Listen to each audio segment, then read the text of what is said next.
Польское радио на русском. Говорим о гарантиях безопасности, которые могут дать Украине европейские и американские союзники. Говорим о том, как эти гарантии безопасности могут себя проявить. И, в принципе, видно ли это на фронте, что нужны какие-то гарантии безопасности, что перемирие уже близко и что есть какие-то тенденции. На связи с нами Александр Коваленко, военный аналитик. Добрый день, приветствую вас. Доброго дня. Собственно, во-первых, я знаю, что вы в Одессе находитесь, и в Одессе минувшей ночью, да, наверное, как и каждой ночью, но минувшая ночь какая-то была особенно, кажется, тяжелая. Как прожила Одесса эту ночь, что скажете? Были ночи похуже, если честно сказать. То есть сейчас мы заметили такую тенденцию, что российские оккупанты, они стали бить по азербайджанской энергетической инфраструктуре в Украине, то есть по газораспределительным станциям, через которые идут поставки азербайджанского газа, по нефтебазам компании «Сакар», которая занимается также поставкой в Украину нефтепродукции. То есть тут замечается уже не только удары по украинским объектам, да, там, инфраструктуре, но и такая гибридная война против Азербайджана. То есть уже два в одном, можно сказать так. А это, конечно, сарказм, но это, наверное, вот яркий показатель миротворчести российской, да, ну, то есть того, что они прям стремятся к мирным переговорам и хотят закончить войну, правда? А, конечно же, они не хотят заканчивать войну, они хотят продолжать ее и захватывать все больше территории Украины, и не только Украины. То есть верить в миротворческую миссию России, что она готова дипломатическими путями решать этот вопрос, ничего подобного. В зоне боевых действий никакого снижения активности не наблюдается. Российские войска сейчас осуществляют перегруппировку и передислокации, которые явно не указывают на их готовность к некоему умиротворению. То есть Путин продолжает имитировать в первую очередь миротворческую деятельность, затягивая все процессы дипломатические, максимально затягивая, ну и продолжая водить Дональда Трампа попросту за нос. То есть позиция Дональда Трампа, которую, как мы видим, уже более полугода не ввел санкций никаких новых против России, хотя Соединенные Штаты имеют обширный, колоссальнейший инструментарий воздействия на Россию, экономического, юридического, политического, прочего, технологического характера. Но ни один из этих инструментов не был задействован до сих пор. Это редчайший случай, когда настолько, имея мощные инструменты, они не задействуются, при этом верят на слово человеку, который является военным преступником. То есть сейчас это попросту политика, дипломатия, я сказал бы так, это дипломатия пустозвонства. А что вместо того мы видим? Ну, то есть мы видим, что украинские силы обороны совершили, ну, по крайней мере, по сообщениям Генштаба, если не контрнаступление, то определенный прорыв в Донецкой же области. Но видим в то же время и публикации в западных медиа, допустим, о том, что тактика россиян, вот этих вот штурмов мясных, она выходит как бы на новый уровень и становится эффективной.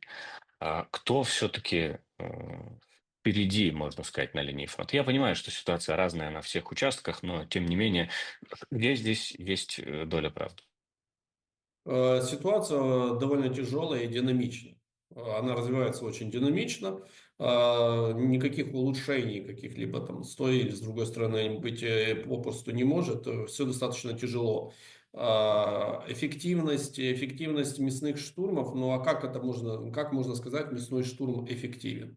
То есть, когда ты используешь людской ресурс, чтобы им закидывать лесопосадки, закидывать позиции, огневые точки, попросту мясом вот закидываешь, и у тебя колоссальнейшие потери, но ты занял лесополосу. То есть, да, они двигаются, они продвигаются, у них наступление продолжается, они захватывают территорию, но какой ценой? Колоссальных потерь людского ресурса. То есть, слово «эффективный мясной штурм» это настолько парадоксально и диссонирующе, что не имеет права вообще на существование. Не может быть такая война быть эффективной. В свою очередь, контрнаступления никакого не было, это были контратакующие действия, то есть в районе Доброполя силы обороны Украины срезали так называемую кишку, которая образовалась с 8 на 9 августа глубиной до 16 километров. Срезали эту кишку, и, по сути, в ловушке оказалось большое количество российских оккупантов. Для них это была суицидальная миссия. Тут следует понимать вот что. Миссия на Доброполе, вот эта миссия леммингов, назовем ее так, это была попытка, они нашли, прежде всего, они нашли слабое место у нас в обороне. И вместо того, чтобы классическими методами давить на это место, расширять фланги, раздвигать их, да, и поступательно, медленно, по 100-200 метров, но продвигаться, они решили совершить то, что получило название прорыв. На 16 километров вглубь, вот насколько могли, они двигались вот через это слабое место, но в результате оказались в ловушке. Попросту на 16 километров углубления, без логистики, без снабжения, без обеспечения передовых подразделений, это просто ад. Эта суицидальная миссия носила больше медийный характер. А медийный характер, чтобы всех удивить. Вот, посмотрите, как мы можем продвигаться и как мы можем обваливать украинскую оборону. Некоторые западные так называемые аналитики даже стали говорить, что это уже конец обороне Донецкой области, что вот-вот там все обрушится, что все, апокалипсис, конец света. Ну, скажем так, это только лишь подчеркивает уровень их экспертности и глубину аналитики. Несмотря на то, что это представители довольно-таки известных изданий. Но буквально на 11 августа уже российские оккупанты были блокированы в этой кишке, она была перерезана, и это для них была просто суицидальная миссия. Для чего? Перед Аляской. Чтобы обеспечить Путину возможность Дональду Трампу показать не только там какие-то исторические документы про печенегов и половцев, но и чтобы показать успехи в зоне боевых действий. А успехов в зоне боевых действий у него попросту сейчас нет. Все ограничивается на тактическом уровне, все ограничено на тактическом уровне. И чтобы удивить, им нужен был какой-то вот такой показательный момент медийный.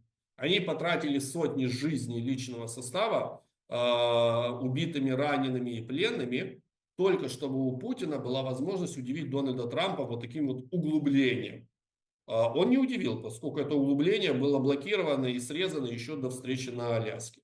И там были колоссальные потери у российской стороны. Но подобного рода медийные акции, они время от времени происходят. То есть уделяется чрезмерное внимание либо какой-то суицидальной миссии, либо какой-то тактического уровня миссии, и это гипертрофируется в СМИ как обвал фронта, обвал обороны, прорыв обороны, фронт посыпался. Хотя на самом деле ситуация достаточно, можно сказать, тяжелая, но стабильная, относительно стабильная, контролирует даже их наступление, которое они сейчас осуществляют. Оно, в принципе, в какой-то степени в рамках оборонной стратегии, оно контролируемое.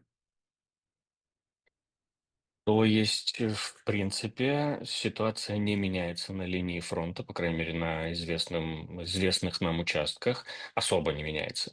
Но есть ли риск открытия дополнительных направлений? Потому что я так кулуарно слышал о том, что есть опасность для Черниговского направления, и россияне проводили там такие обстрелы, которые были похожи на артподготовку.